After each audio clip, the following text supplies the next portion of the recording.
Time flies when you're having fun, or so they say. But when you work in education, time flies full stop. Lucky for you, Teachers TV kindly presents Nick Packard, Joe Parry and Jane Dixon, our time-saving team. Today, it's time-saving expert Joe Parry, whose motto is empower pupils to save time. Have you ever been in the situation where you're collecting in piles and piles of work and you can't remember whether that little monkey at the back has handed his hit in and you've got to go through every single piece of work to find out if it's there? Or alternatively, you've got your mark book out and you've marked all 30 pieces of work and now you've not got to enter them into your mark book. And actually, that's going to take you another 10 minutes to do as you go about your mark book trying to find the names in alphabetical order. Well, here is my tip. You have every child in your class with a number, so that every piece of work that they submit, they put their name and their number on, okay? When you've done that, it means that when I ask you to collect in all the pieces of work, you can put them in numerical order really, really quickly. And immediately I know, number 18, you've not handed your piece of work in. Fantastic. Then you've marked them all, feeling really good, glass of wine, watching EastEnders, life is good. Oh no, I've got that 10-minute job of putting them all into the mark book. It's easy. You've got them 1 to 30 and it takes you about 30 seconds. Pour yourself another glass of wine. What about those groups? Okay, I'm not working with him, we don't get on well together. So it doesn't look as if you've orchestrated the groups. What you do is you get your bag out for 8H or whatever they like, and I want them in groups of 3. I pick them out, put them in 3s. I'm doing it in a very random fashion. It looks really honest to children, and we know they all like that. Question and answer sessions. Have you got that child in your class who has their hand up constantly? And you think at the end of the lesson, it's basically been a one-on-one. Well, get rid of hands in your classroom by using your numbers. That means the very quiet child, or the child who doesn't want to listen, knows that at some point they're going to be asked a question. It also means that pick me at the front is actually not going to monopolise your lesson. Now, if you're teaching a mixed ability class and you're using your numbers in a question and answer session, pick out the number and then devise your question so that it is accessible to the child you are asking. So using numbers, not in place of names, but just to save you some time and a little bit of angst, I think would be something that you could use in your classrooms. Do you spend an extraordinary amount of time chasing students for late pieces of work? Well, what about this as a time-saving tip? Issue late work passes, 1 at the beginning of each term. If they then want to submit a piece of late work, they do it with a late work pass, no questions asked. Then, if they don't use them over the year, 3 late work passes and there's a reward, maybe a home close day, or chocolate, or whatever your students like. Visit teachers.tv/timesavers for useful advice on implementing Joe's tips. Have you ever felt like a parrot in your own classroom where constantly you are giving out the same instructions time and time again? All children need to learn how to do certain jobs, and I think the instructions will be different dependent on your subject specialism. For example, I'm a chemist and therefore practical tasks are very important to me, and I need my students to be able to perform safely practical tasks. So what I suggest you do is really have a good look at your teaching and over a few weeks audit those instructions that you use regularly. So for example, how to set out a piece of work. If I've heard myself say underline the title and put the date on the right hand side once, I must have heard it a million times. If I'm bored with it, they're certainly bored with it. So once I've said it a couple of times at the start of the year, then I have a transparency, or actually now I'm getting more IT literate. I have a PowerPoint of regular jobs and I flick up the slide that's got how to start a piece of work. That means every single child in the class knows what I want them to do. So, depending on what you teach, you will know what's pertinent to you. For example, if you want to do starting work, setting up a practical, how to clear things up, what you should have achieved from your lesson, those sort of things, get them in mind, hear yourself saying them, and instead of taping yourself, give instruction sheets. Then, this is double-edged. That child who asks for the third time, "What did you say we had to do, miss, sir?" You can now go and get rid of all your angst and say, "It's on the PowerPoint. Could you read it?" Great skills for them, and they become independent in their learning, and you don't become infuriated, and you get your classroom as you want it. So for those regular jobs, don't waste your time repeating yourself time and again. Have them up on the PowerPoint and save yourself huge amounts of time and huge amounts of grey hairs as well. We challenged art teacher Emily Underhill to try out one of Joe's tips in the classroom. It's very difficult to know exactly how long 3 minutes is.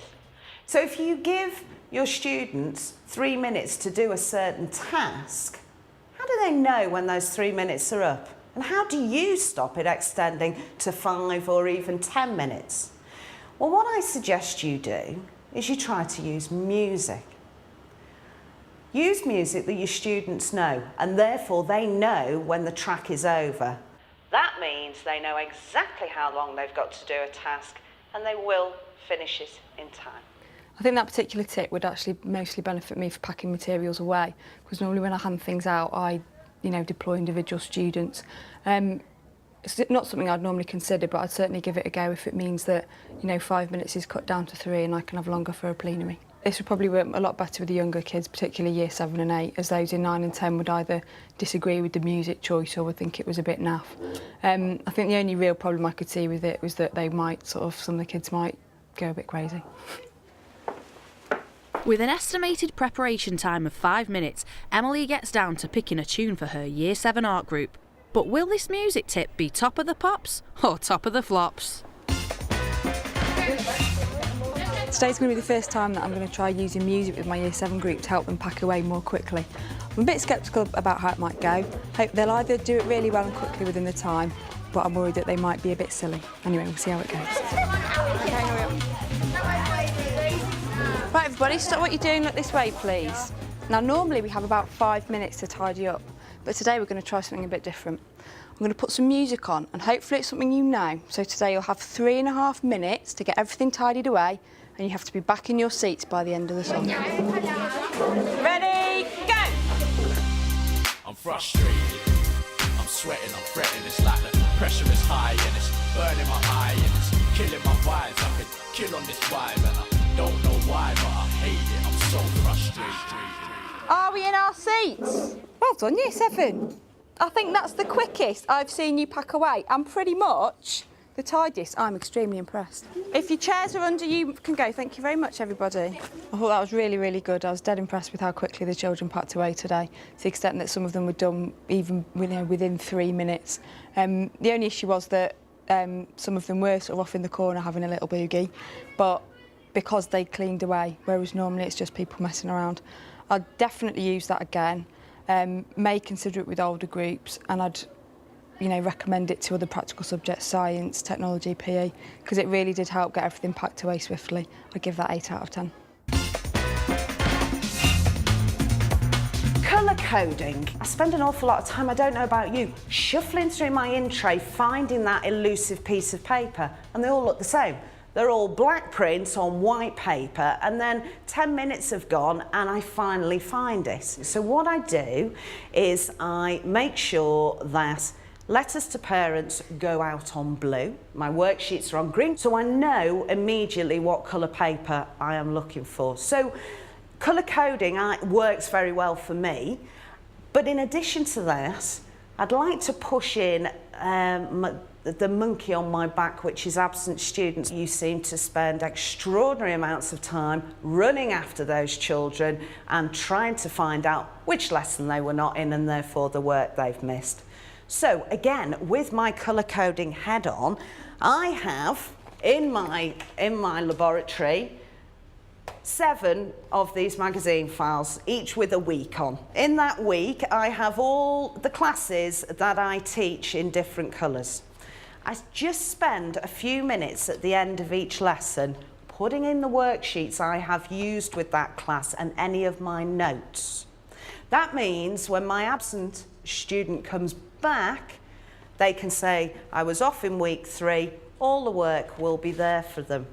So my green sheets in here for my absent students, and that horrible telephone call for from a parent I know is on a yellow sheet. Colour coding works really well for me.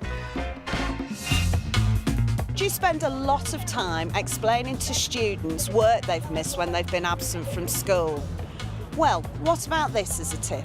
Put a big wall planner in your classroom, make a brief note of what's been done in each lesson. When the student returns to school, point them in the direction of the wall planner. Now it's their responsibility, not yours. We've called this reviewing. I'm going to rename it here for you. It's called having a week off. Okay.